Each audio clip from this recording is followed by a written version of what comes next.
కుర్చీల్ని అక్కడ ఉన్న కార్యకర్తల్ని కొట్టడం, దెబ్బలు తగలటం, కార్లు 7 నుంచి 8 కార్లను పగలగొట్టమే కాకుండా స్వయాన ఈ వ్యక్తి రోడ్డు మీద ఉంచొని తొడగొట్టి రండ్రా చూసుకుందామని మీసం మేలేసిన పరిస్థితి మనం అందరం చూసాం.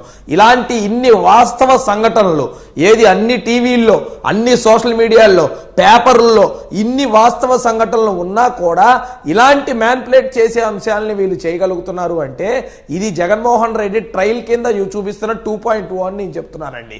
ఇతను కేవలం 2.2 అనే పద్ధతిలో పెట్టుకొని ప్రజాస్వామ్యాన్ని కూనీ చేస్తూ ఇలాంటి పద్ధతిలో మేము వెళ్తాం, అక్రమ కేసులు మీ మీద అప్పట్లో బనాయించాం, ఇప్పుడు మా మీద సాక్ష్యం చెప్పే వాళ్ళని చూపిస్తామని చెప్పి బెదిరించే దూరంలో ముందుకెళ్తున్నాడు తప్ప వీళ్ళెవ్వరిని కూడా మేమెవరం చూస్తూ ఊరుకునే పరిస్థితి లేదని మరోసారి చెప్తా ఉన్నాం.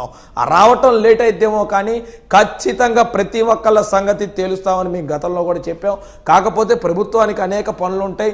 ఎందుకంటే ప్రజల యొక్క సంక్షేమం చూడాల్సిన బాధ్యత, రాష్ట్రం యొక్క అభివృద్ధి చూడాల్సిన బాధ్యత అన్నీ ఉంటాయి. కాబట్టి బ్యాలెన్స్డ్గా ముందుకెళ్తూ ఉంటాం. ఈ తరుణంలో కొద్దిగా ఒక రోజు అటు ఇటు అయినంత మాత్రాన వాళ్ళనేదో వదిలేసామనో, వాళ్ళనేదో మీ ఇష్టం వచ్చింది చేసుకోండి మేము చూస్తూ కూర్చుంటామనో కాదు.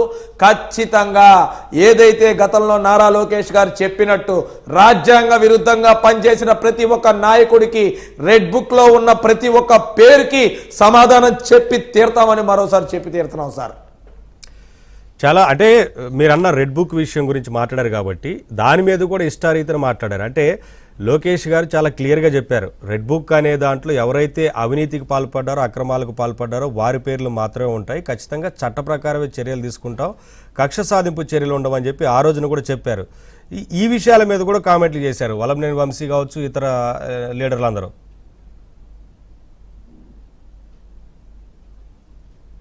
సార్ నేను ఒకటే చెప్తున్నా, వాళ్ళు నోటికి ఇష్టం వచ్చినట్టు మాట్లాడచ్చు, కానీ ప్రభుత్వంలో ఉన్న వ్యక్తులంగా మేము ఏదైతే చెప్పినట్టు ప్రజా యొక్క పరిపాలన చేస్తూ ప్రజాస్వామ్యాన్ని పరిరక్షించడం మా బాధ్యత.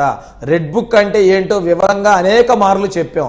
రాజ్యాంగ విరుద్ధంగా, చట్ట విరుద్ధంగా ఏవైతే అవినీతి కార్యకలాపాలు ప్రజాస్వామ్యాన్ని కూని చేస్తూ చేసిన ప్రతి ఒక్క పని వెలికి తీస్తామని చెప్పాం. ఖచ్చితంగా మరొకసారి కూడా చెప్తున్నా, రెడ్ బుక్ లో ఉన్న ఏ ఒక్క పేరుని వదిలే ప్రసక్తి లేదు, ఎంత కోసానో కూడా వదిలే ప్రసక్తి లేదు. ఎవరైతే ప్రజాస్వామ్యానికి విరుద్ధంగా పనిచేసిన అధికారులు ఉన్నారో, ప్రజాస్వామ్యానికి విరుద్ధంగా పనిచేసిన ఆనాటి పాలకులు ఉన్నారో వాళ్ళందరి సంగతి తేలుస్తాం.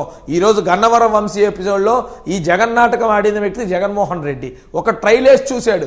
రేపొద్దున ఇతను ఇలాంటి ట్రైల్స్ ఇంకా చాలా వేయచ్చు.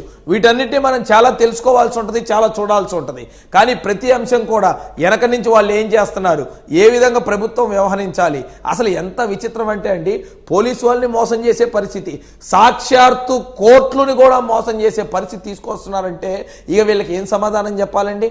అంటే ఎవరన్నా ఉండాలిగా ఆలోచన కనీసం. అంటే ఇంత మోసమా కనీసం? అతనే ప్రతిపక్షంగా సాక్ష్యం పెట్టి ఆ రోజు నేను